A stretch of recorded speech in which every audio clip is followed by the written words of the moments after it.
Hello everybody, this is Pitchcole Blank here, and welcome to the Skulls General Reviews number 55, in which today I'm going to be reviewing a new 12th Doctor book, or fairly recent 12th Doctor book, The Shining Man. So without further ado, let us begin this Doctor Who book review by taking a look at the presentation of this Doctor Who book. So for the cover itself, we have Theodolite, BBC Doctor Who The Shining Man, which is covered up by Forbidden Planet sign sticker, Cavan Scott, as this is a signed copy. Then for the sort of cover itself, we have Bill, the 12th Doctor, one of the Shining Men, or Shining Man, in the background there, in this sort of gloomily lit sort of street. Sort of very nice sort of cover overall, I would personally say. Then for the spine, we have Doctor Who, The Shining Man, Cavan Scott, BBC Books. And for the back of this Doctor Who book, we have a quote from the book, a little bit about the book, we've got a quote from the book, synopsis, and then an original novel featuring the 12th Doctor and Bill as played by Peter Capaldi and Pearl Mackie, fiction original prices, barcode, and various copyright guff. With this sort of all sort of set against this sort of continuation, with all sorts of gears and sort of that sort of navy green, sort of turquoise sort of continuate colour scheme from the cover of the book, sort of continued over to the back. And here we have the sort of weird sort of stamp that the most recent 12th Doctor books with the 12th Doctor in a sort of, oh, did I just disturb you sort of pose, also with sort of look on his face, with the TARDIS in the background and the sort of gears, sort of circly things. I don't even quite know what that is. And now for the synopsis on this Doctor Who book. Being scared is the least of your worries. The Shining Men are everywhere. You spot them out of the corner of your eye, abnormally tall with long, lank hair, blank faces and blazing eyes.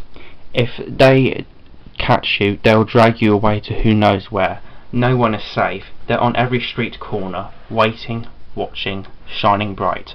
Of course it's a hoax. It has to be, right? It started as a joke, a prank for Halloween. Then it went viral. Idiots dressing up as monsters, giving folk a scare, silly masks and fright wigs. No one gets hurt because boogeymen aren't real until people start going missing and lights burn in the darkness, burning like eyes. But help is on its way in the form of a strange man called the Doctor and his friend Bill. The Doctor will keep us safe. The Doctor will stop the monsters unless the monsters stop the Doctor first. An original novel featuring the 12th Doctor and Bill as played by Peter Capaldi and Pearl Mackie. Then for the interior of this Doctor Who book, we have some blank pages. Doctor Who The Shining Man there. Other titles available from BBC Books on the left hand side there. BBC Doctor Who The Shining Man, Cavan Scott's autograph, BBC Books, various copyright guff for Mark, and then there we've got a start of this Doctor Who book. This is a 247 page long Doctor Who book spread across 35 chapters with no prologue or epilogue. And then at the back there we've got acknowledgements, and then just more blank pages and stuff. With the presentation of this Doctor Who book out of the way with, what is the general consensus and my own personal thoughts and opinions on The Shining Man by Cavan Scott? As for the general consensus of this 12th Doctor book, it has an average rating of 3.95 out of 5 on Goodreads, with a tremendous amount of positivity, with many 4-star and 5-star reviews with the very rare negative review. Do I agree or disagree with the general consensus? Let's find out. Now for me personally, the 12th Doctor book started up as, quite frankly, one of my favourite ranges of the Doctor Who books. Seriously. The first wave, The Crawling Terror, Silhouette and The Blood Cell are just 3 great Doctor Who books. This is a great wave trilogy of new series books to be released. I think all of them are absolutely great. Even the least popular one out of them all, with regards to the general consensus, The Crawling Terror, gets an 8 out of 10 in my opinion. The fan favourite one, The Blood Cell, is, I believe, the hype. It's an absolutely great Doctor Who novel about Clara trying to burst the 12th Doctor out of jail. But I think my personal favourite would be Silhouette out of the bunch, as I just love the sort of Victorian sort of setting that this one has, and I love these sort of magic elements to it, so great way to start off this range of books with. The range then had a little misstep for me when I read The Big Bang Generation. Nothing terrible by any means, in fact I would say it was very good. Nothing amazing by any stretch of the imagination, but a just all round very good Doctor Who book that, in my opinion, serves as quite an interesting sort of character story and character piece between the 12th Doctor and Bernice Summerfield. Very nice 12th Doctor. Again, nothing outstanding, but it is a nice short little read, as the other 12th Doctor books are like 250 pages long and this one's only 238. Again, nothing outstanding, but a very good book for what it is, and in my opinion it acts as a nice character piece for the 12th Doctor and Bernice Summerfield. 7 out of 10. And then we kind of like fall off a cliff with the 12th Doctor books. I then read Royal Blood, and Jesus Christ, it was bad. Like really, really, really bad.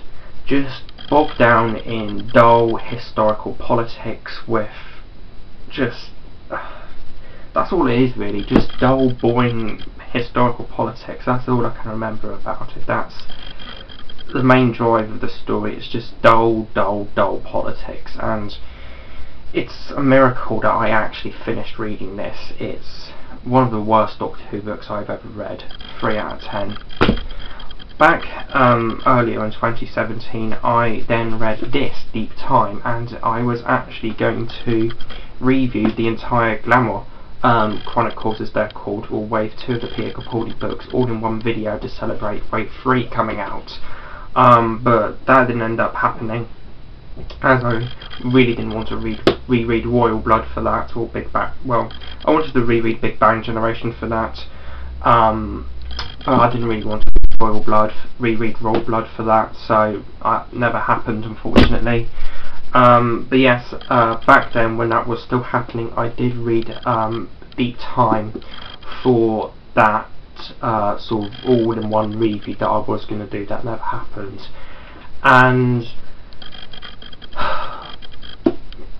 we're still falling off that cliff.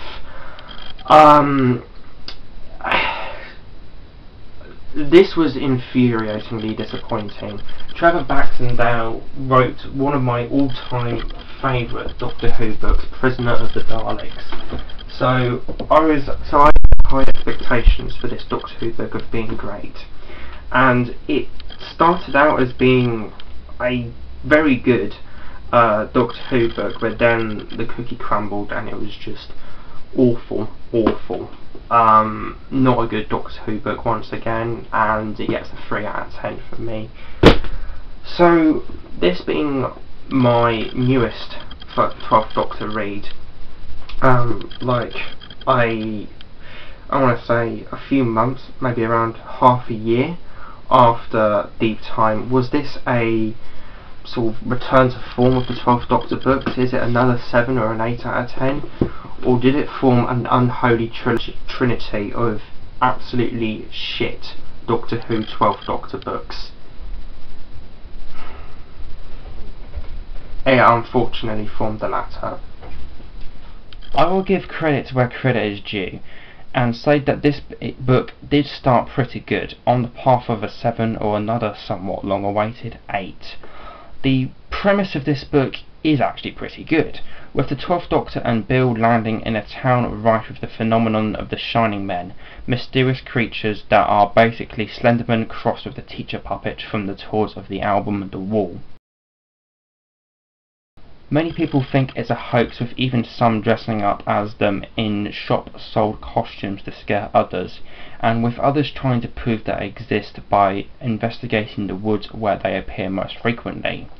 The first 50-odd pages were pretty good, with a nice introduction to the story, with the TARDIS landing, the Doctor and Bill in the middle of the aforementioned woods, and becoming embroiled in the craze of the Shining Men. Unfortunately, it was at about that point where I could see the book slowly deteriorating, and at about the 100-page mark, the cookie fully crumbled. What could have been a very nice paranormal sci-fi story, sort of something along the lines of Hyde, delves into this silly, ridiculous, multi-dimensional fantasy mess of an explanation for the Shining Men. I personally feel that this is an interesting direction to take, with the book succumbing to a Lord of the Rings-esque fantasy explanation, but my god, was it done horribly, and not the explanation I wanted the book to take. It's convoluted as hell, pretty much too ridiculous to be taken seriously with the context of the fact that this was hinted at as being a sci-fi paranormal story, with very minor implications of it being fantasy, and just a bloody mess overall. I'm not against the fact that it was hinting at being a fantasy explanation. As a matter of fact, I think it was a really good thing to do for the book, as I think that it would have acted as a nice bit of misconception to trick the reader when it was all revealed to be a sci-fi story, for it to take the direction it was hinting at. Hugely disappointing in execution and actuality of happening. But this is not the only bad thing with the book. Some of the characters and characterization are pretty woeful. Bill, the internet vlogger, Charlotte, one of the people trying to prove the existence of the Shining Men, and the main family of the story the book focuses on are decent, with the latter having some nice characterization, character chemistry, and character drama. The main problems with the characters I have is the one-off character PC Schofield and the Doctor. Schofield is like hugging her characters for an extended period of time. No, she's not a prick, but my god is she a painful character. As you would have gathered, she is a police officer. Other than that, she has pretty much no character traits whatsoever. She is just this bland, completely nondescript character that the book for some reason nominates as a one-off companion for the Doctor in this book. I wouldn't be making such a fuss about her if she wasn't so bloody prevalent in this book, which she is unfortunately, getting even more time than Bill from what I can gather. The Doctor in this book is downright grating. Kevin Scott did characterise him pretty well for the most part here, but definitely overdid it when it came to the humour. The 12th Doctor is more of a jokey, humorous incarnation overall, but my god is he not this jokey. Seriously, it's an average of about 2 jokes, maybe even more, in every scene he is in with the first 200 pages. It's downright obnoxious. This overall is an infuriating mess of a work of fiction. This is downright, hands down, one of the absolute worst Doctor Who books I have ever fucking read.